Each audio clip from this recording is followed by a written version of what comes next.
नमस्कार, जनता टीवी देख रहे हैं आप। आपके साथ मैं हूं खुशबू पांडे। रुख करेंगे खबरों की ओर। उपराष्ट्रपति जगदीप धनखड़ अपनी पत्नी केदारनाथ धाम पहुंचे हैं, जहां राज्यपाल, जिलाधिकारी समेत कई पुलिस अधिकारियों ने जोरदार स्वागत किया है। जिसके बाद उपराष्ट्रपति केदारनाथ मंदिर पहुंचे, जहां उन्होंने रुद्राभिषेक कर यहां पर पूजा अर्चना की है।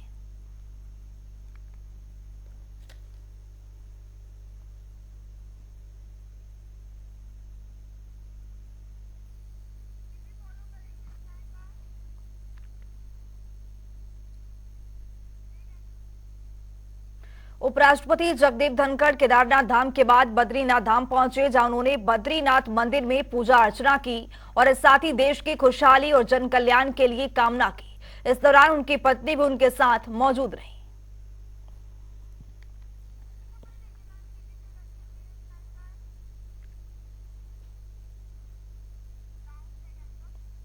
तो रुक करेंगे बड़ी जानकारी की और इस वक्त की बेहद जानकारी से आपको अपडेट करवाएंगे। ये बड़ी खबर सामने आ रही है। दिल्ली उत्तराखंड के सीएम पुष्कर सिंह धामी दिल्ली में मौजूद हैं। देर रात चेन्नई से लौटे हैं पुष्कर सिंह धामी। सीएम धामी उत्तराखंड सदन में मौजूद रहेंगे। चेन्नई में समिट को लेकर सीएम ने रोड शो किया है। ये बड़ी जानकारी से आपको अपडेट करवा रहे हैं। मुख्यमंत्री पुष्कर सिंह धामी उत्तराखंड सदन में मौजूद रहेंगे। चेन्नई में इन्वेस्टर समिट को लेकर यहां पर सीएम ने रोड शो किया है। उत्तराखंड में निवेश को लेकर यहां पर उद्यमियों से संवाद करते नजर आएंगे। बड़ी जानकारी आपको दे रहे हैं।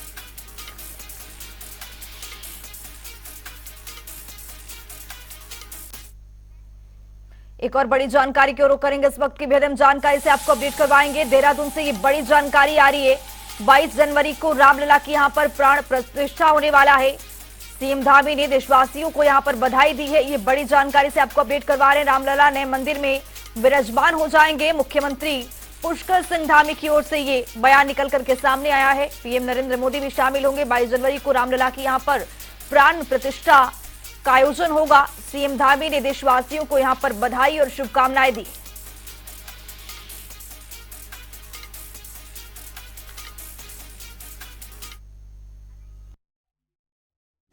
माननीय प्रधानमंत्री नरेंद्र मोदी जी के नेतृत्व में एक और स्वर्णिम अध्याय भारत के इतिहास में जुड़ने जा रहा है कि 22 जनवरी 2024 को प्रभु श्री राम अपनी जन्मभूमि पर विराजेंगे और 496 वर्षों बाद भारत का स्वर्णिम अध्याय फिर से प्रारंभ होगा। मैं आदरणीय प्रधानमंत्री जी का अभिनंदन करना चाहता हूं, उनका आभार व्यक्त करना चाहता हूं देवभूमि की तरफ से, और साथ ही सभी राम भक्तों को भी बधाई देना चाहता हूं कि उनका लंबा जो वर्षों का प्रतीक्षा थी वो समाप्त हो रही है और प्रभु राम जल्दी ही हमारे बीच में आ रहे हैं। सीएम पुष्कर सिंह धामी ने उत्तराखंड में आगामी 8 और 9 दिसंबर को होने वाले ग्लोबल इन्वेस्टर समिट को लेकर गुरुवार को चेन्नई में आयोजित रोड शो में हिस्सा लिया। सीएम धामी ने इस दौरान विभिन्न सेक्टरों से जुड़े निवेशकों के साथ यहां पर बैठक की है। सीएम धामी के साथ चेन्नई रोड शो में कैबिनेट मंत्री सतपाल महाराज और कैबिनेट मंत्री सौरभ बहुगुणा भी शामिल हुए। रोड शो के दौरान सीएम धामी की मौजूदगी में राज्य सरकार ने विभिन्न उद्योगों समूह के साथ यहां पर 10,150 करोड़ के इन्वेस्टमेंट एमओयू साइन किए, जिसमें प्रमुख रूप से हेल्थ केयर, फार्मा और एनर्जी सेक्टर से जुड़े विभिन्न उद्योग शामिल हैं।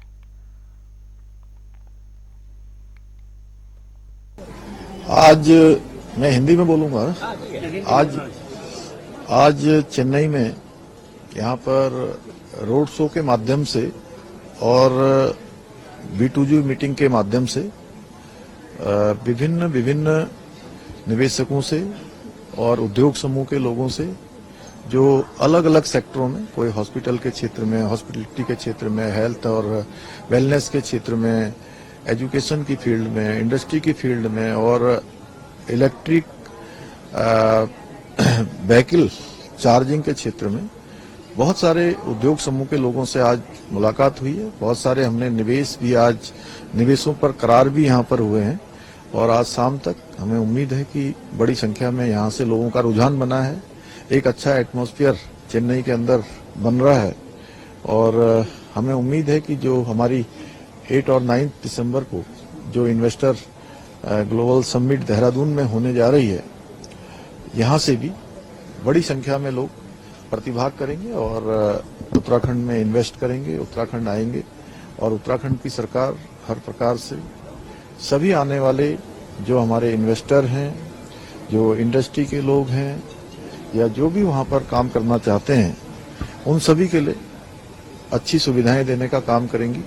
उनको हर प्रकार से आसानी हो, हर प्रकार से सहायता हो, वो सभी काम हम लोग पहले से भी कर रहे हैं। हमने जहां नीतियों को, नई पॉलिसीज को लाए हैं, वहीं बहुत सारी पॉलिसीज को हमने आज यहाँ आने से पहले उनको लिबरल भी किया है। एक अच्छा संयोग है कि जहां भगवान भोलेनाथ की, पूरा उत्तराखंड भगवान भोलेनाथ का है, चाहे आज केदारखंड बाबा केदारनाथ जी हो या आदि कैलाश हो या हम यहाँ की बात करें तो या रामेश्वरम हो, दोनों एक दूसरे को जोड़ने का काम करते हैं। यह भी यहाँ ज्योतिर्लिंग है, वहाँ भी ज्योतिर्लिंग है। वह इस भूमि पर भी भगवान भोलेनाथ की कृपा है, उस भूमि पर भी भगवान भोलेनाथ की कृपा है। तो निश्चित रूप से यहाँ के लोग वहाँ आएंगे, वहाँ के लोग यहाँ जाएंगे। यह हमारा एक परस्पर आदान प्रदान भी होगा। अच्छा जो है एक एटमॉस्फेयर बनेगा लोगों के लिए, एक निवेश का भी। और हमारे प्रधानमंत्री आदरणीय मोदी जी के नेतृत्व में आज पूरी दुनिया के अंदर एक ऐसा एटमॉस्फेयर बना है कि पूरी दुनिया के लोग आज इन्वेस्टमेंट करने के लिए, अपना उद्योग लगाने के लिए, काम के लिए आज भारत आ रहे हैं। क्योंकि अब आने वाले जो साल हैं, आने वाला जो अमृत काल है, आने वाले 25 साल हैं, वो पूरी दुनिया भारत को भविष्य के रूप में देख रही है। शहरी विकास मंत्री प्रेमचंद अग्रवाल ने आज दशहरा समापन के बाद देहरादून के परेड ग्राउंड का औचक निरीक्षण किया है। उनके साथ स्मार्ट सिटी से संबंधित कई अधिकारी मौजूद थे। इसके बाद उन्होंने मुआयना करते हुए उस स्थल का निरीक्षण किया जहां पर रावण का दहन किया गया था। इस दौरान उन्होंने पाया कि उस जमीन पर लगी घास और साथ ही कई पेड़ पौधों को रावण दहन से काफी नुकसान पहुंचा था, जिसको उन्होंने बारीकी से परीक्षण करते हुए बिरादरी को निर्देश दिए कि उसका यथाशीघ्र भुगतान करें। वहीं बोनो बिरादरी ने मीडिया से बातचीत करते हुए कहा कि जो भी कमिटमेंट किया था उसे कमिटमेंट को पूरा करते हुए नुकसान की भरपाई करने को यहां पर तैयार है। देखिए, आप जानते हैं कि यहाँ पिछले 75 वर्षों से लगातार दशहरे मेले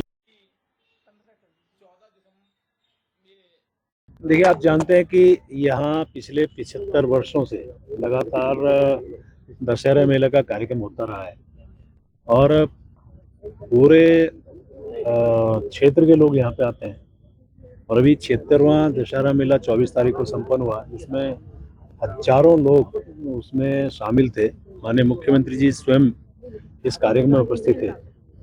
और चूंकि एक सांस्कृतिक दृष्टि से, परंपरा की दृष्टि से कार्यक्रम हुआ, बहुत से लोग इसमें, मैं भी उसमें शामिल था, मैं भी उसमें स्वयं आया था। और जब मैंने कहा कि 75 वर्षों से हम कर रहे हैं तो एक थोड़ा चेंज ये आया कि हमने इस स्मार्ट सिटी के माध्यम से यहाँ पे हमने काम कराया गया। जिस नाते हमने जब इनको अनुमति दी थी तो ये आग्रह किया था कि हमारा जो स्वरूप है वैसा बने। जैसा कि हमारा परेड ग्राउंड के अंदर इस बार पहले ही मीटिंग हुई थी प्रशासन से कि परेड ग्राउंड के अंदर मेला कोई नहीं लगेगा, कोई ठेली, कोई फड़, कोई दुकान नहीं लगेगी। जबकि पूरा जिस टाइम हम शोभा यात्रा के साथ आए तो हमने देखा पूरा मेला ही हमारे परेड ग्राउंड के अंदर लगा हुआ है। तो ये थोड़ी बहुत कमियां रही हैं, बाकी बैठ के बातचीत करेंगे, जैसा भी होगा इसे पूरा करेंगे। राजधानी देहरादून में आपसी जात पात से ऊपर उठकर समाज में सौहार्दपूर्ण वातावरण बनाने की दिशा में काम किया है और वाल्मीकि समाज की ओर से वाल्मीकि सत्संग का यहां पर भव्य आयोजन 4 नवंबर को वाल्मीकि मंदिर कर्णपुर में किया जाएगा, जिसकी तैयारियां जोर शोरों से यहां पर चल रही हैं। इस अवसर पर अमन उज्जैन वाला ने कहा कि यह सत्संग सिर्फ वाल्मीकि समाज का नहीं बल्कि समाज में रह रहे सभी लोगों को इस आयोजन में बढ़ चढ़कर भाग लेना चाहिए।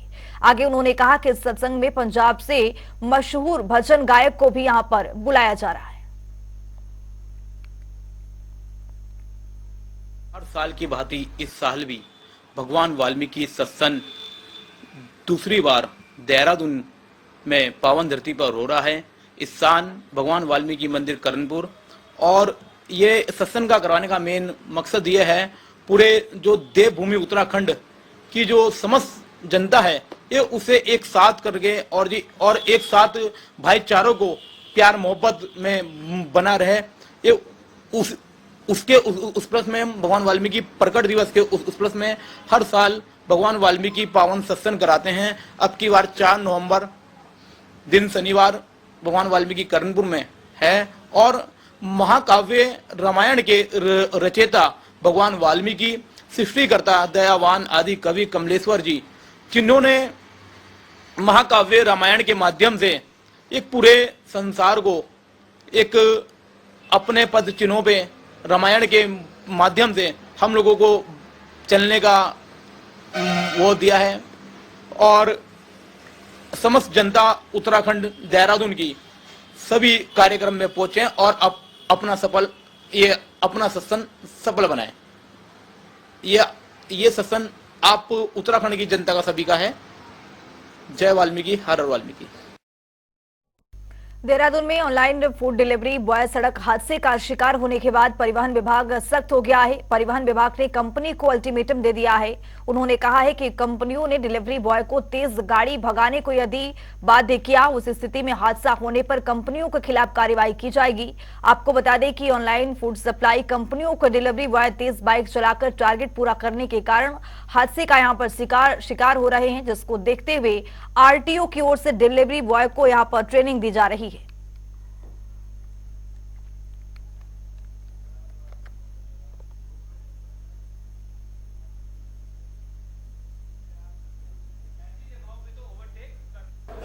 ये परिवहन विभाग उत्तराखंड के द्वारा एक ट्रेनिंग प्रोग्राम कराया जा रहा है। जो डिलीवरी बॉयज होते हैं, जो होटलों से रेस्टोरेंट से खाना उठा करके घरों तक पहुंचाते लोगों को हैं, तो उनके लिए ट्रेनिंग प्रोग्राम हम लोगों ने रखा है। इसमें एक्सपर्ट लोग हमारे ट्रेनर हैं, वो ट्रेनिंग दे रहे हैं। हम बता रहे हैं कि गाड़ी कैसे चलाना है, क्या क्या प्रिकॉशन रखनी है, ओवर स्पीडिंग नहीं करना है, रैश ड्राइविंग नहीं करना है और जो नियम है उसका पालन करना है। जो उनके ड्रेस होते हैं, जो हेलमेट होते हैं, वो अच्छी क्वालिटी होनी चाहिए, उसमें रिफ्लेक्टर लगा होना चाहिए और काफ़ी अच्छा इनका रिस्पांस भी मिला हमें। आज हमें स्विगी, जोमेटो और ब्लिंकिट 3 कंपनियां के लोग आए हैं, उनके डिलीवरी बॉय, और लगभग 45 लोग हमारे यहाँ आज पार्टिसिपेट कर रहे हैं इस ट्रेनिंग प्रोग्राम में। हल्द्वानी में सालों से लंबित कुमाऊं की बहुउद्देशीय जमरानी बांध परियोजना को सरकार की तरफ से हरी झंडी यहां पर मिल गई है। आपको बता दें कि जिसको लेकर परियोजना से जुड़े सभी अधिकारियों में खासा उत्साह देखने को मिल रहा है।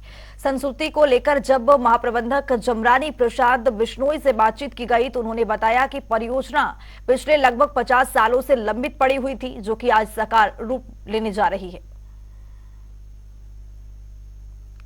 हल्द्वानी शहर की पेयजल आपूर्ति के लिए भी इसका महत्व है और सिंचाई की सुविधाओं के लिए भी काफ़ी महत्वाकांक्षी परियोजना है। लंबे समय से इस पर कार्य चल रहा था। अभी राज्य सरकार के प्रयासों से इसको सहमति मिली है। जो जिला स्तर पर एक्टिविटीज़ होनी थी, जो गांव प्रभावित हो रहे थे, उनमें प्रभावित जो परिवार थे जिनका विस्थापन स्थायी रूप से किया जाना है, जिन परिसंपत्तियों का स्थायी रूप से विस्थापन किया जाना है, उसमें जो जनसुनवाई आयोजित की जाती है विस्थापन कार्य योजना के लिए और कॉम्पनसेशन की कार्य योजना के लिए, तो वो सुनवाई हमने कंप्लीट कर ली है। उसमें कुछ आपत्तियां भी प्राप्त हुई थी। लगभग 53 आपत्तियों को विधिक सेल के पास भी भेजा गया था निस्तारण करने के लिए। उनकी सुनवाई भी कंप्लीट होने के बाद जिला स्तरीय समिति की बैठक इसमें हो चुकी है। अब इसमें फाइनल एक मीटिंग कमिश्नर साहब के स्तर पर होनी है, जिसमें कार्य योजना का अनुमोदन प्रदान किया जाएगा। जमरानी बांध की जैसा कि विदित है कि माननीय कैबिनेट, यूनियन कैबिनेट द्वारा कल इसकी स्वीकृति प्रदान की गई है। तो अब हम लोग इसमें आगे बढ़ने के लिए सबसे पहले इस परियोजना की शासन में EFC होगी।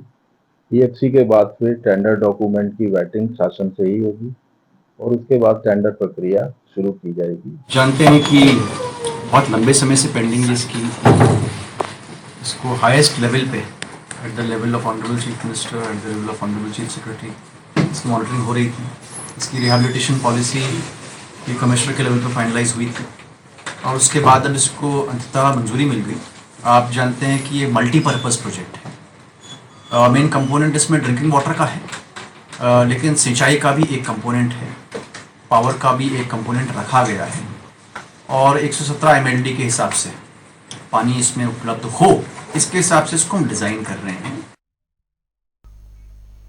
प्रदेश में अरबों रुपए की वक्फ संपत्तियों की स्थिति क्या है और उनके कार्यों की प्रक्रिया किस तरह से संचालित की जा रही है, अब इसकी जानकारी सार्वजनिक हो पाएगी। आपको बता दें कि उत्तराखंड में विश्व प्रसिद्ध पिरान कलियर शरीफ दरगाह के साथ ही प्रदेश की अरबों रुपए की 2000 से अधिक वक्फ संपत्तियों के बारे में भी सूचना देनी होगी। ये सभी संपत्तियां सूचना के अधिकार अधिनियम के दायरे में होंगी।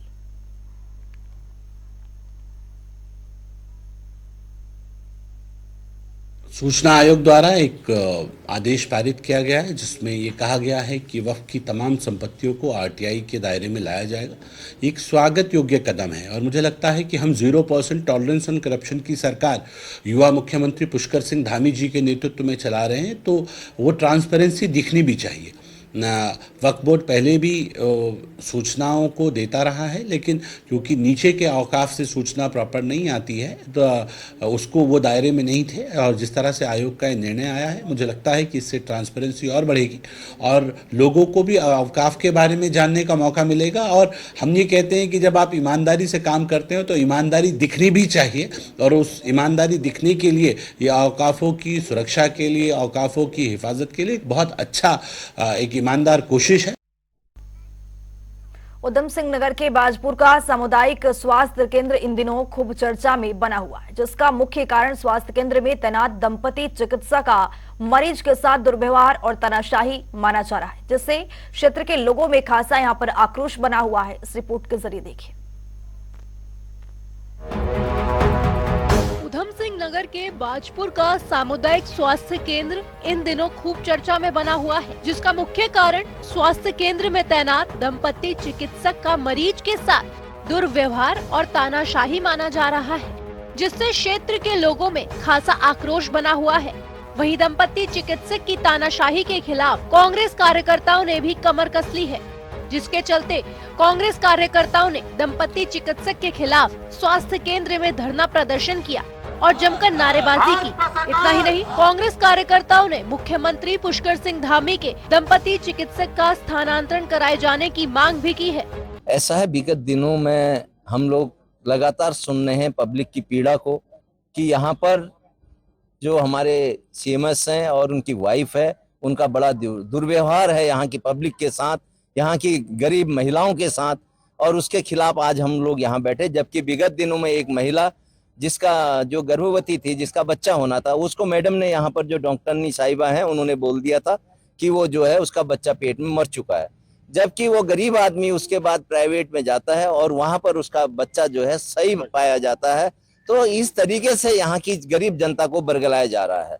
देखिए, बहुत दिन से कई सारी शिकायतें आ रही थी, लोग परेशान थे, तीमारदार परेशान थे, मरीज लोग परेशान थे। अच्छा व्यवहार डॉक्टर द्वारा नहीं किया जा रहा था इस अस्पताल के अंदर, तो मजबूरन कई तरह से देख करके समझ करके फिर यहाँ आज कांग्रेस पार्टी के द्वारा धरना दिया गया और मुख्यमंत्री को संबोधित ज्ञापन भेजा है। एसडीएम साहब आए हैं और धरना समाप्त किया गया आश्वासन के बाद कि सारी चीजें सही होंगी।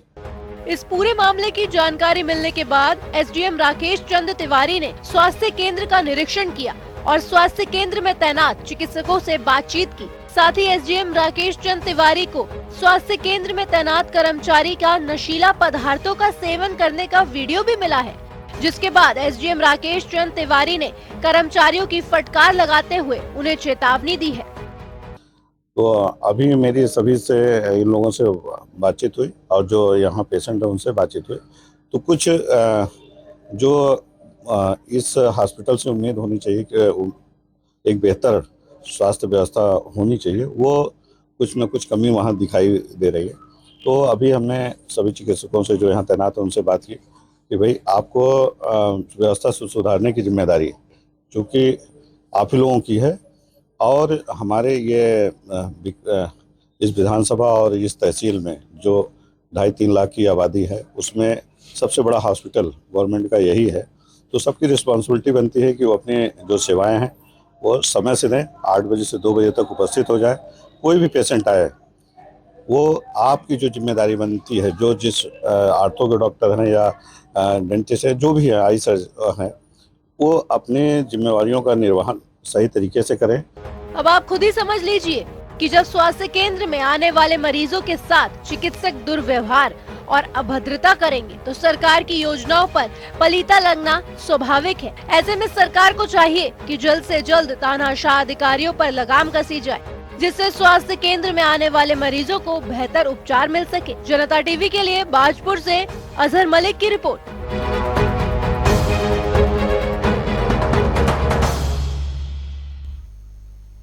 इस बुलेटिन में मेरे साथ इतना ही। नमस्कार।